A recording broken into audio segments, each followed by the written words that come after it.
Hello everyone, and welcome back to Charisse, the Bison General. I'm sorry, we've got Mr.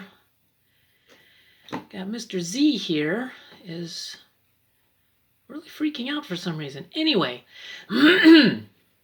sorry about the focusing. The camera's trying to decide between focusing on Charisse or the truck. So, here we go. Charisse has recently built a new settlement in this area, and she has heard from numerous traders from the capital Wasteland and a few from the Mojave Wasteland as well, of people who have used fusion batteries to power streetlights. And she thought, well, damn, that's a great idea. Wanted to give it a try, and as you can see, it puts out a lot of light. It is doing a really great job. Now, as you can tell, this area is quite familiar, but it is no longer Hangman's Alley. We are now here at Pretty Good Neighbor. So it's the alternative to Good Neighbor, where everybody says, I'm not going to Good Neighbor because ew. So they now have an alternative for Pretty Good Neighbor. So here, let me just close this door. As you can see, pretty much nobody's at work, but I just wanted to show this place off at night for the lighting and such like that. And over here, you see that there's apartments over there, and right here is construction going on for this building is being cleaned up and renovated to allow for more people to move in. And over here, thank you, Margot. I'm really glad to have helped. And here we've got their crops so far. And these are their grow lights because this area does not get a lot of sun. So they are boosting whatever they can to help these plants to grow. And the roof ceiling area is open. I mean, it's got chain link and such like that, so that the rain, when it does come, can fall through there, hit those, and then also additionally sprinkle onto the crops. And, help ensure them to grow. Over here, we've got the apartments. And that's Solomon's General Store.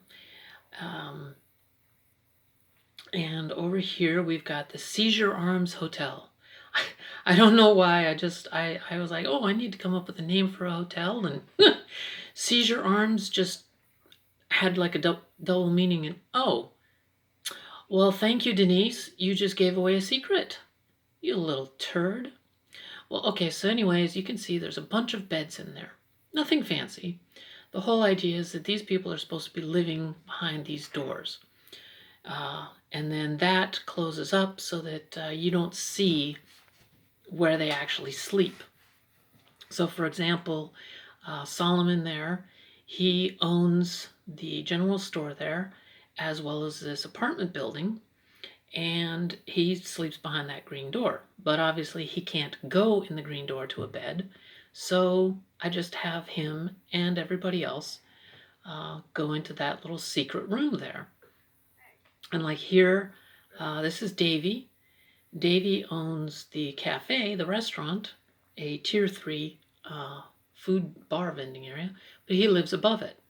But obviously nobody can do that. And Denise here, Denise? Where the hell did she go? Ta-da! It's magic. Anyway, she lives behind that red door up inside that the hotel. So that's the idea. That's the quote unquote the illusion. And then over here is where the doctor is supposed to work and live. The doctor, there's a little place for the doctor to stand outside the door, but she lives up there. And we got the chemistry station for the doctor and such. And over here, it's just I did Sardeliak's little trick with all the doors in the doorways of these buildings by opening the doors, then taking them out, rotating them, and placing them inside the opening. That way they can't open the doors, but it looks like they could.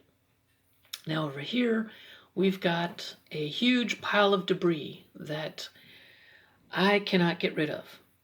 I have Scrap That Settlement, STS. I don't use Scrap the Commonwealth. I did that, but it was causing bigger glitches. I couldn't go to any of the DLC because it was closing them off, so it just caused problems. So anyway, over here is, I'll explain it better in a different walkthrough, but it's another entrance to Pretty Good Neighbor. And, you know, we've got defenses here, triple machine gun and a missile turret, as well as spikes for anybody that tries to come in here. And thank you, dog, for opening the door and let me through. Okay. But, yeah, we've got a public bathroom. And this Pulowski station was already here before the war. I'll explain that a little bit later. And I just wanted to show you guys what this place looks like at night. And whoops. And I mean, I'm about to show you what this place also looks like in the daytime, but due to circumstances, well, I run out of time. So then I complete the daytime tour in the next video. But I will continue to show you what's here because I'm able to show some stuff here that I can't show over there and vice versa. So as you can see, we got Bessie here. She is a tier 1 vendor, and she sells everything that she can that fits in, on, and around that cart. If she can place it on that cart, she carries it. So all of her stuff there fits, well, as I said, on, in, and around. And, you know, everything is supported nicely, and I'll get into that in the next video. But we've got ourselves here a Wacky Willard, I think, and Mr. Fuzzy. This she found in the Commonwealth, excuse me, as well as everything else there. And then here we've got Margot, and she is tending her own private crops, and she uses those for her vending. As you can see, you know, rain comes down and hits that roof there, and then it hits this metal wall, and it's angled so that it can then go in and water her crops. And this place is, she uses that food that she grows to combine with some of the pre-war food and things like that to, well, sell food on the street. And she's really proud of this little structure that she built, and it's cozy for her, but not too cramped. She feels comfortable.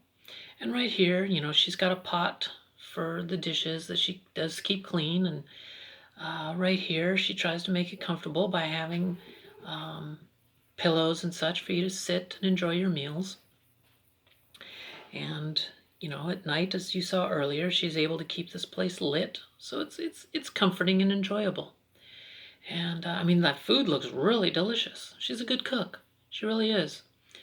And yeah, over here, I built this building here because I can't scrap that pile of bricks, so I built up to, well, to at least give it a reason why there's a huge pile of bricks here.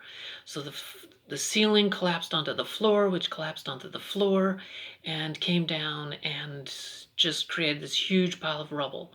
And they've added the bricks and things like that to added the chain link and the signs to ensure that people didn't go in there. So anyway, if you like what you see, thank you. Hit the like button.